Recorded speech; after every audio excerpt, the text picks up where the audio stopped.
Struggling to get IPTV Smarters Pro on your Amazon Fire Stick? Since Amazon removed it from the official store, it can be tricky to find. But don't worry, in this video, I will show you exactly how to install it using the Downloader app. Plus, I'll show you the best source to get premium channels without buffering. First, go to the Find or Search icon on your Fire Stick home screen. Type Downloader, click on the orange app icon, and install it. Now, before we open it, we need to unlock your Fire Stick to allow it to install third-party apps. Go to Settings and select My Fire TV. Click on About.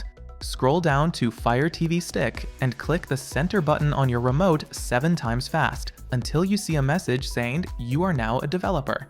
Now, go back one step to the previous menu. You will see a new option called Developer Options.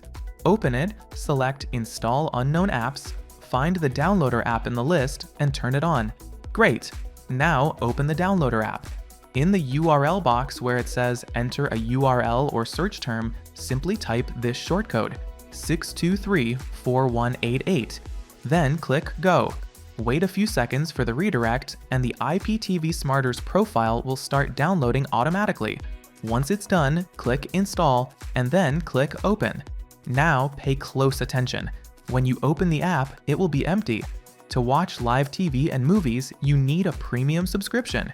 If you want a stable, buffer-free experience with 4K quality, I highly recommend visiting www.haryiptv.com. Hary IPTV offers the best stability on the market and 24/7 support. It connects perfectly with Smarters Pro. To log in, select Login with Xstream Codes API. Enter the details you received from Hary IPTV, click Add User, and you are ready to go. I have left the direct link to haryiptv.com in the description and pinned comment below. Go check it out now. Don't forget to like and subscribe.